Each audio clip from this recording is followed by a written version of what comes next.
जो भी है, सही है या गलत है, मगर है आज कुदरती रचना। उनकी स्वतंत्रता उसमें पॉकेट काटने वाले के पास भी फ्रीडम नहीं है, कटवाने वाले के पास भी नहीं है, और पुलिस के पास भी नहीं है। तीनों में से किसी के पास फ्रीडम नहीं, और फिर भी होता है, उसी को कहते हैं कुदरती रचना। तीनों अपनी ड्यूटी पर है। मैं अपना पॉकेट में मेरा पॉकेट है, इसको गंवाना नहीं चाहता हूँ, संभाल के तो मैं भी अलर्ट हूँ। चोर भी मानते हैं कि मेरे को पैसा चाहिए परिवार चलाने के लिए, तो किसी न किसी को तो काटना पड़ेगा। सवाल ही नहीं, वो उसका बिजनेस है बेचारे का। वो सुबह से निकलता है चाय पानी पी के, हम जैसे चाय पानी पी के निकलते, वो भी अपने काम के लिए निकलता है। सही क्या नहीं? सबका अपना अपना बिजनेस होता है। हमारा बिजनेस कम रिस्क का है, उनका बिजनेस ज्यादा रिस्क का है, मगर बिजनेस तो बिजनेस है, जिससे उसका परिवार चलता है। यही उसकी इनकम ऑफ सोर्सेज है। ठीक है क्या नहीं? तो और पुलिस वाला कहता है मेरा काम क्या है, गुनहगार को पकड़ना कहीं से भी, तो वो भी और ड्यूटी पर है। हम भी अलर्ट है, चोर भी अलर्ट है, और पुलिस भी, फिर भी होने वाला है वही होगा। क्या कहने का मतलब यही है कि जब व्यक्ति का संयोग आता है, अच्छा या बुरा, तो कुदरत उस प्रकार के हर संयोग इकट्ठा करती है, और यही संयोग को हमको संयोग के रूप में मानना है। किसी व्यक्ति के प्रति ब्लेम और क्लेम नहीं करना है। समझ में आया? बस। और यही विज्ञान कहता है, अध्यात्म विज्ञान यही कहता है कि आपको एज इट इज देखना है, सिद्धांत के विरुद्ध नहीं देखना है। तभी आपकी दृष्टि सिद्धांत वाली बनेगी, नहीं तो नहीं बनेगी। हर बात में यही सिद्धांत को अप्लाई करना है, यही सिद्धांत को अप्लाई करना है। बाद में आपकी दृष्टि सिद्धांत वाली बन जाएगी। एक दिन ऐसा आएगा अपने आप वो दृष्टि से सिद्धांत ही दिखेगा, क्योंकि आपकी दृष्टि परिपक्व हो गई। अभी परिपक्व हुई नहीं है, इसीलिए प्रैक्टिस की जरूरत है।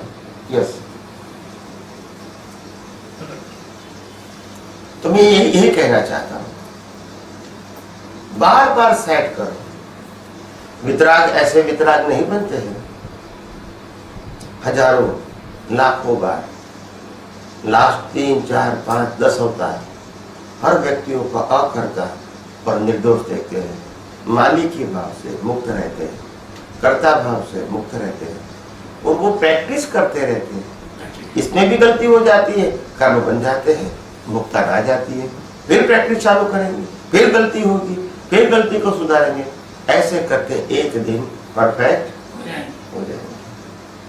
किसी को चमत्कार नहीं होता है, प्रैक्टिकली होता है। और विज्ञान में चमत्कार जैसी बात ही नहीं है। विज्ञान में चमत्कार जैसी बात नहीं है। बहुत समझने की बात है। और मैंने कहा ना, ये इतना डीप साइंस है, इतना एग्जैक्ट साइंस है, इतना सरल साइंस है कि लोगों को पहली दृष्टि से इसको ऐसा लगता है कि ऐसा हो सकता है, क्योंकि साइंस डिफिकल्ट हो ही नहीं सकता। मगर साइंस अभी तक सुना नहीं था, और धर्म को ही सुना था, और धर्म में बताया गया था इतनी सारी क्रिया करोगे, बाद में आपको पुण्य मिलेगा, इसके बाद आपको भगवान मिलेगा, और इसके बाद आपको मुक्ति होगी। यानी मुक्ति के मार्ग को इतना भारी बना दिया था कि आम आदमी सोच भी नहीं सकता था।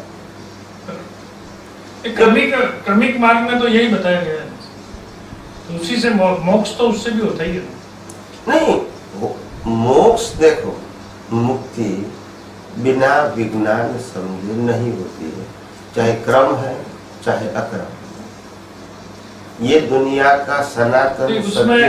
उसमें विज्ञान है जो काफी स्टेप चढ़ने के बाद आता है। हाँ, मगर आना तो चाहिए कि आना तो चाहिए, बराबर। बिना साइंटिफिक विजन, हम दुनिया के हर व्यक्तियों को निर्दोष कैसे दे सकते हैं? हम दुनिया की हर चीजों का जो हमारे नाम से जुड़ी हुई है इसके मालिक नहीं है, ऐसा कैसा मान सकते हैं विदाउट साइंस? जब साइंस होता है तो मालूम होता है कि कुदरत कहते हैं ये दुनिया की कोई व्यक्ति या साधन या संपत्ति के आप मालिक हो ही नहीं सकते, क्योंकि मैं मालिक हूं। आपके पास है तो सिर्फ यूजर बन सकते हैं, मगर ओनर नहीं। तो इसीलिए यूजर के रूप में जीवो, कोई गलती नहीं है। मालिक बनोगे तो फिर राग द्वेष हो जाएंगे, कोई भी संजोग ऐसा आ सकता है।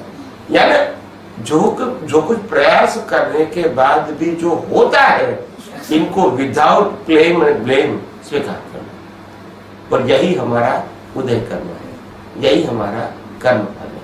फिर किसी के ऊपर ब्लेम और क्लेम नहीं करना। पहले जो प्रयास करना चाहे वो कर सकते हैं, बिफोर रिजल्ट आने के बाद किसी के प्रति कंप्लेन, तभी तो हम आगे बढ़ सकते हैं। हर बार कंप्लेन करते रहेंगे, हमारा दिमाग कैसा हो जाएगा? फिर दृष्टि भी पॉइंट वाली बन जाएगी, ये आदमी ऐसा है, ये आदमी ऐसा, ये आदमी ऐसा। आदमी ऐसा नहीं भाई, हर व्यक्तियों की प्रकृति पूरी कुदरती रचना है।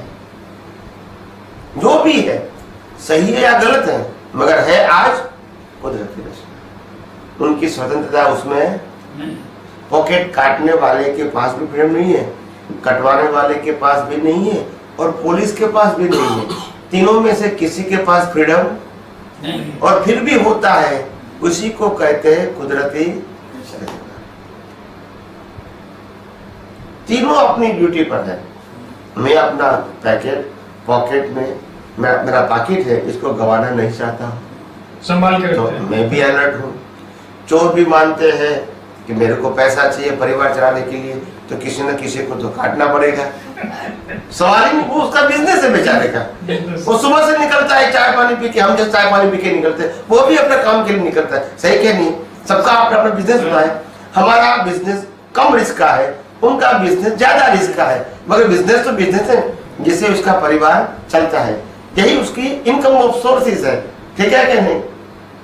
तो और पुलिस वाला कहता है मेरा काम क्या है, गुनहगार को पकड़ना कहीं से भी, तो वो भी ऑन ड्यूटी पर है।